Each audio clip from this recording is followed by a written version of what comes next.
Bienvenidos, amados de Dios, a este gran desafío que es conocer a nuestro Padre para hacer su voluntad. Hoy día veremos la última enseñanza que hizo Jesús antes de la última cena. Esta es la parte 1. Entraremos a escudriñar las Escrituras con la visión de cada uno de los apóstoles que escucharon la última enseñanza de Jesús, el Hijo de Dios, el Mesías. Veremos que a pesar de que Mateo, Marcos, Lucas y Juan recibieron la misma enseñanza, estas fueron retenidas en sus mentes y entendidas de diferente manera por cada uno de ellos. Comenzaremos por Mateo. Como siempre, tomen sus Biblias y les recordamos que nosotros trabajamos con la Biblia Reina Valera 1960.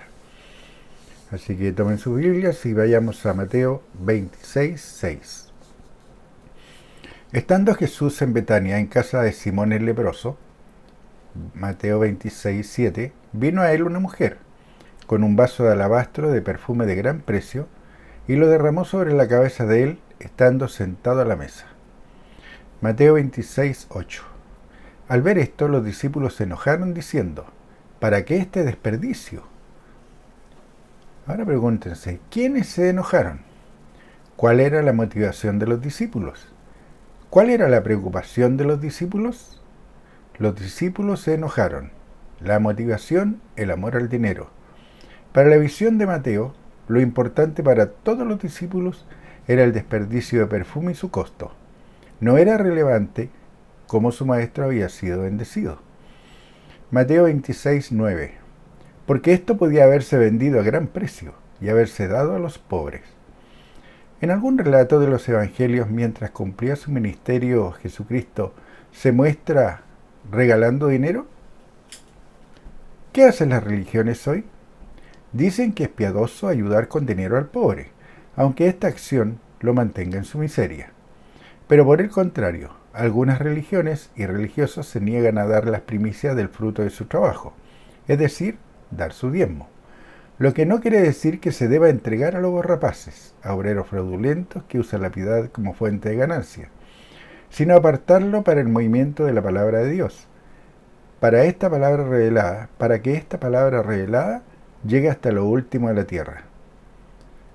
Cuando escucho a los religiosos que se molestan por ser confrontados y corregidos, lo primero que dicen es que no se debe ser confrontacional, que ellos no discuten sobre la palabra, pero en su ceguera no ven lo que Dios muestra en su palabra, revelada. Jesús, los discípulos, los seguidores, incluso Pablo, fue confrontacional. Mateo 26:10. Y entendiéndolo Jesús les dijo: ¿por qué molestáis a esta mujer? Pues ha hecho conmigo una buena obra. Mateo 26:11. Porque siempre tendréis pobres con vosotros, pero a mí no siempre me tendréis.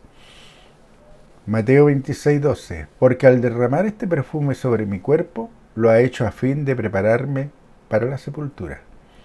Dios su Padre le había revelado su propósito y cuál sería su destino en la tierra. Y Jesús, su Hijo primogénito, lo sabía, se sometía y obedecía. Mateo 26:13. De cierto, os digo que Mateo 26:13. De cierto os digo que donde quiera que se predique este evangelio, en todo el mundo, también se contará lo que está hecho, para memoria de ella. Para entender el porqué del énfasis en el dinero de Mateo, veamos quién era Mateo. Mateo 9:9. Pasando Jesús de allí, vio a un hombre llamado Mateo, que estaba sentado al banco de los tributos públicos, y le dijo: sígueme. Y se levantó y le siguió. Mateo era recaudador de impuestos. Esa era su profesión u oficio. Por tanto, su motivación era cuidar el dinero. Ahora veamos la visión de Marcos de la acción de la mujer que derramó perfume valioso en Jesús. Marcos 14:3. Pero estando él en Betania, en casa de Simón el leproso, y sentado a la mesa, vino una mujer con un vaso de alabastro de perfume de nardo puro de mucho precio, y quebrando el vaso de alabastro, se lo derramó sobre su cabeza. Marcos 14:4. Y hubo algunos que se enojaron dentro de sí, y dijeron: ¿para qué se ha hecho este desperdicio de perfume? Marcos dice que solo algunos de los discípulos se enojaron dentro de sí. Marcos 14:5, porque podía haberse vendido por más de 300 denarios y haberse dado a los pobres, y murmuraban contra ella. ¿Notan la constante? Incluso comienzan las murmuraciones, y todo motivado por el amor al dinero. Estos hombres habían sido testigos que Dios mismo testificó que Jesús era su Hijo.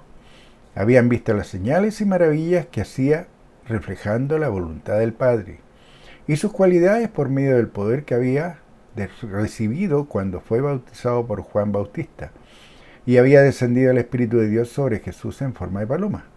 Habían visto que aún los espíritus diabólicos le reconocían su autoridad como Hijo de Dios. Estos hombres que le seguían habían sido enseñados por Jesús, el Hijo de Dios, sobre el dar, el amor. Vieron la multiplicación de los peces y los panes por medio de operar el poder de Dios. Sabían que hacía la voluntad del Padre, hablando lo que su Padre le inspiraba poniéndolo primero. Todo eso fue olvidado por estos hombres por el amor al dinero. Marcos 14:6. Pero Jesús dijo: dejadla, ¿por qué la molestáis? Buena obra me ha hecho. Marcos 14:7. Siempre tendréis a los pobres con vosotros, y cuando queráis les podréis hacer bien, pero a mí no siempre me tendréis. ¿Notaron que Jesús dice hacer el bien? No dice dar dinero. ¿Qué mejor bien que en llevar liberación por medio de la enseñanza correcta de la palabra de Dios a las gentes, dando liberación de las prisiones y cadenas con que el adversario los tiene atados? Pero el mundo, influenciado por el diablo hasta hoy, enseña que se ayude a los pobres regalando dinero, lo que lleva a esa persona que es ayudada a ver que puede vivir de la caridad ajena, que puede vivir de la creencia ajena. Lo toma como un estilo de vida. Por lo tanto, se convierte en un zángano que vive del esfuerzo y del trabajo de otros, y como resultado y consecuencia no llega a vivir la vida en abundancia espiritual y material que Dios promete en su palabra. Marcos 14:8.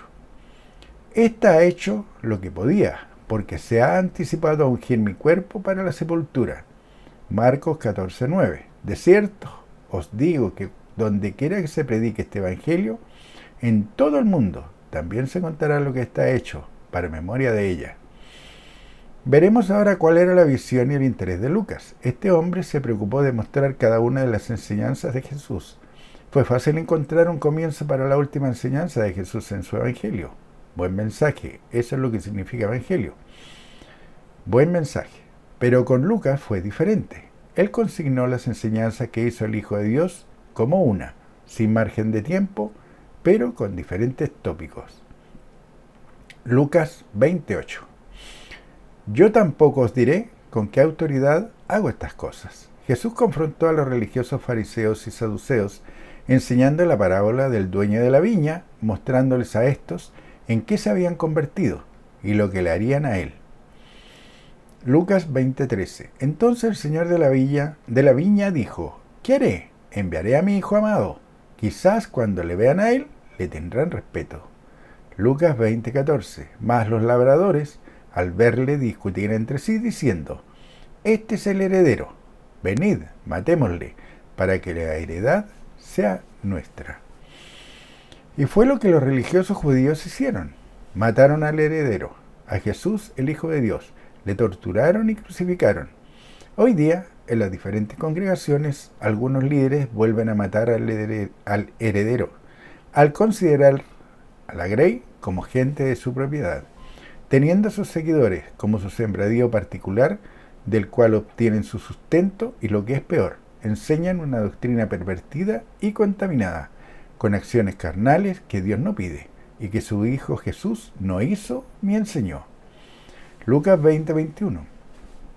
Y le preguntaron, diciendo: Maestro, sabemos que dices y enseñas rectamente, y que no haces acepción de persona, sino que enseñas el camino de Dios con verdad. Lucas 20:22. ¿Nos es lícito dar tributo a César o no? Mas él, comprendiendo la astucia de ellos, les dijo: ¿por qué me tentáis? Hoy día pasa también lo mismo. ¿Cuántos preguntan solapadamente si es lícito dar el diezmo, o lisa y llanamente se niegan a darlo aduciendo que el diezmo era para otra administración, solo para ese tiempo, porque eran frutos de la tierra. Lo extraño es que siguen viviendo bajo la ley y no bajo la gracia. Por otro lado, sí pagan sus impuestos al Estado, olvidando lo que el Hijo de Dios enseñó. Lucas 20:23. Mostradme la moneda. ¿De quién tiene la imagen y la inscripción? Y respondieron y dijeron, de César. Lucas 20:24. Entonces les dijo, pues dad a César lo que es de César y a Dios lo que es de Dios. O se hace y se cree toda la palabra revelada de Dios, o no se hace nada. Para Dios es luz o es tiniebla, o es frío o es caliente. Con nuestro Padre no hay términos medios. Lucas 20:27. Llegando entonces a algunos de los saduceos, los cuales niegan haber resurrección, le preguntaron, ¿se dan cuenta que las mismas preguntas, las mismas dudas, las mismas negaciones se escuchan hoy día? ¿Y saben por qué? Porque el adversario en su accionar, para cegar los ojos del entendimiento a las gentes, repite su actuar. Es cíclico. Cada cierto tiempo hace las mismas cosas y las hace una y otra vez, ya que le dan resultados.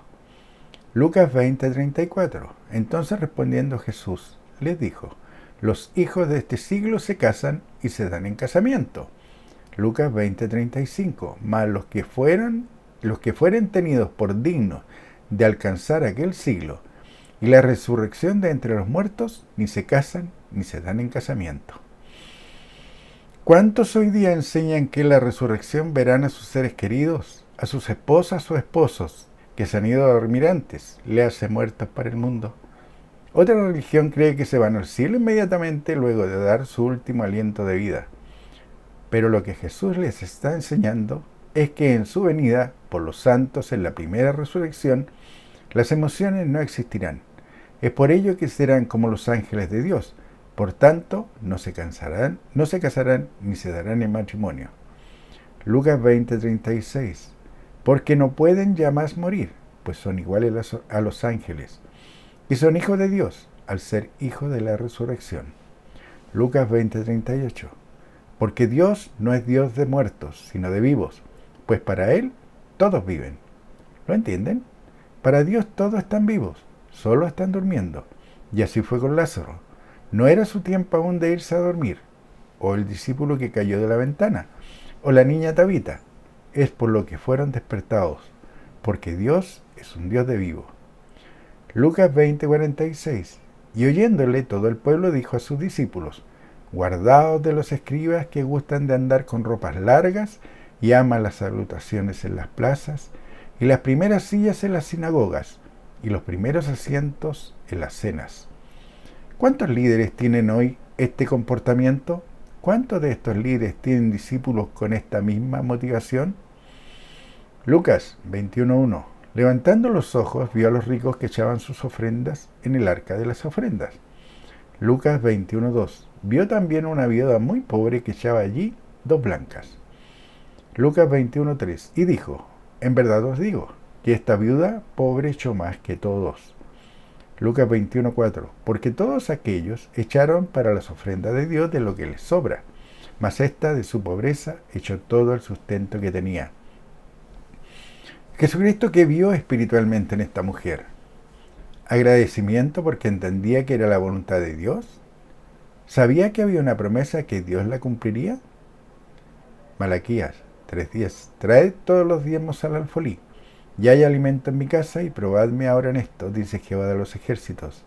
Si no, os abriré las ventanas de los cielos, y derramaré sobre vosotros bendición hasta que sobreabunde. Malaquías 3:11. Reprenderé también por vosotros al devorador, y no os destruirá el fruto de la tierra, ni vuestra vida en el campo será estéril, dice Jehová de los ejércitos. Y estas promesas están vigentes hoy para todo el que crea y sepa que Dios no cambia, que es el mismo por los siglos de los siglos. Lucas 21:5. Y a unos que hablaban de que el templo estaba adornado de hermosas piedras y ofrendas votivas, dijo. Lucas 21:6. En cuanto a estas cosas que veis, días vendrán en que no quedará piedra sobre piedra que no sea destruida. Lucas 21:7. Y le preguntaron diciendo, Maestro, ¿cuándo será esto? ¿Y qué señal habrá cuando estas cosas estén para suceder? Lucas 21:8. Él entonces dijo: mirad que no seáis engañados, porque vendrán muchos en mi nombre, diciendo: yo soy el Cristo, y el tiempo está cerca, mas no vayáis en pos de ellos. No vayas en pos de aquellos que te dicen que Jesús ya viene, porque cuando venga el Hijo de Dios, Jesucristo, en su retorno por la iglesia de gracia, por su cuerpo, los llamados, el remanente fiel, lo hará como ladrón en la noche. Es por lo que te dice que permanezcas firmes hasta el fin. Ese es el compromiso que nosotros debemos tener como hijos de Dios, mantenernos firmes hasta la venida de nuestro Señor Jesucristo, cumpliendo todo lo que Él nos ha mandado y nos ha dejado como ejemplo, siguiendo y haciendo la voluntad de su Padre. Dios les bendiga y nos estamos viendo.